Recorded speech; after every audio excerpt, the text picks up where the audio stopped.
California کے ایک چھوٹے سے فارم پر ایک بوڑھی عورت رہتی تھی۔ ساری عمر اس نے اپنے شوہر کے ساتھ محنت کرتے ہوئے گزاری تھی۔ کبھی ان کے پاس وسیع زمین، مکئی کے کھیت اور بہت سے جانور ہوا کرتے تھے، مگر شوہر کے انتقال کے بعد زندگی کا بوجھ اس کے ناتواں کندھوں پر آ پڑا۔ بڑھاپا آ چکا تھا، گھٹنوں میں درد رہتا تھا اور وہ آہستہ آہستہ چلتی تھی۔ اس کی بیٹی اور داماد بھی اسی کے ساتھ رہتے تھے، مگر بیٹی کا دل بدل گیا تھا۔ وہ تیز مزاج، بے صبر اور اکثر غصے میں رہنے لگی۔ داماد تو سارا دن سوتا رہتا، کام کا نام تک نہیں لیتا تھا۔ بوڑھی عورت اپنی کمزوری کے باوجود گھر چلانے کی کوشش کرتی رہی، مگر تھک چکی تھی۔ ایک رات بیٹی اور داماد سرگوشیوں میں بات کر رہے تھے۔ داماد بولا، اگر ہم ایسے ہی چلتے رہے تو فاقوں پر آ جائیں گے۔ بیٹی نے سرد لہجے میں کہا، ماں کو جانا ہوگا، یہ گھر اب ہمیں چاہیے۔ اگلی صبح بوڑھی عورت نے باہر شور سنا۔ وہ لڑکھڑاتی ہوئی باہر آئی تو دیکھا اس کے کپڑے، کمبل اور جوتے مٹی پر پھینکے ہوئے تھے۔ بیٹی نظریں چرائے کھڑی تھی۔ ماں، تمہیں گھر چھوڑنا ہوگا، وہ بولی۔ بوڑھی عورت کی آنکھوں میں آنسو آ گئے۔ یہ میرا اپنا گھر ہے، وہ دھیرے سے بولی، مگر دروازہ اس کے سامنے بند کر دیا گیا۔ وہ سیڑھی پر بیٹھ کر شام تک روتی رہی۔ بیٹی اور داماد یہ نہیں جانتے تھے کہ بوڑھی عورت اور اس کے شوہر نے برسوں تھوڑا تھوڑا کر کے پیسے جمع کیے تھے۔ اس نے وہ رقم چراگاہ کے پاس ایک پتھریلے ڈبے میں چھپا رکھی تھی۔ رات گئے وہ وہاں گئی، پتھر ہٹائے اور اپنی جمع پونجی نکالی۔ اب وہ نئی زندگی شروع کر سکتی تھی۔ وہ اگلے گاؤں تک پیدل گئی۔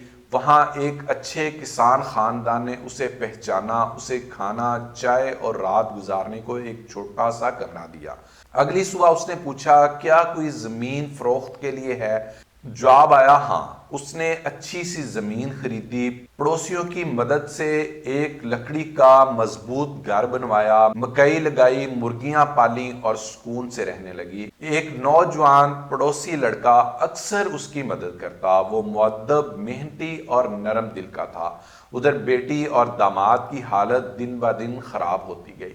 کام نہ کرنے کی وجہ سے گھر ٹوٹ پھوٹ گیا، صحن جھاڑیوں سے بھر گیا اور دونوں میں جھگڑے بڑھنے لگے۔ وہ آج بھی یہی سمجھتے رہے کہ بوڑھی عورت کے پاس کچھ نہیں تھا۔ ایک دن داماد کام کی تلاش میں دور تک نکلا، ایک خوبصورت نیا فارم دیکھا اور دروازے پر دستک دی۔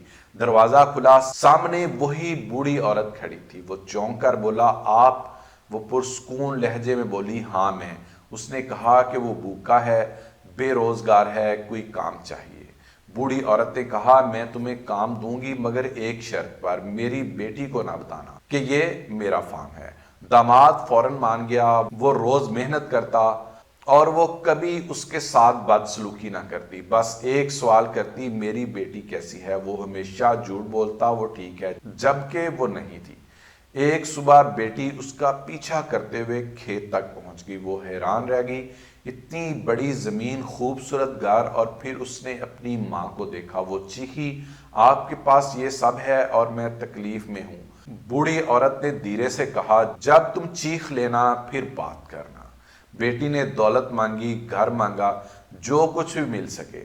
بوڑھی عورت نے چند سکے ہاتھ میں دیے اور دروازہ بند کر دیا۔ بیٹی اور داماد نے وہ پیسے بھی ضائع کر دیے۔ آخرکار انہوں نے اپنی باقی زمین بھی بیچ دی، یہ سوچ کر کہ ماں کے مرنے پر سارا نیا فارم انہیں مل جائے گا، مگر بوڑھی عورت اپنا فیصلہ کر چکی تھی۔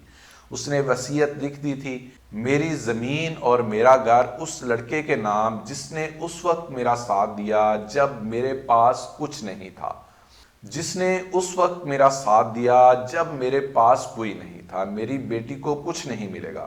وقت گزرا اور جب وہ بوڑھی عورت وفات پا گئی تو گاؤں کے لوگوں نے احترام کے ساتھ اسے دفن کر دیا۔ بیٹی اور داماد دوڑتے ہوئے آئے، فارم ہاؤس پر قبضہ کر رہے، مگر پڑوسیوں نے بتایا کہ سب کچھ اس لڑکے کے نام ہو چکا ہے۔ شرمندگی اور حیرانی میں وہ گاؤں چھوڑ کر چلے گئے، پھر کبھی واپس نہیں آئے۔ دوستو، ان لوگوں کی باتوں سے مت ٹوٹو جو تمہیں گراتے ہیں۔ انسان کی قدر دوسروں کے رویے سے نہیں، اس کی ہمت اور خودداری سے ہوتی ہے۔ مہربانی پھل دیتی ہے، لالچ سب کچھ جلا دیتا ہے۔ اپنا راستہ خود بناؤ، وقار کے ساتھ، سچائی کے ساتھ۔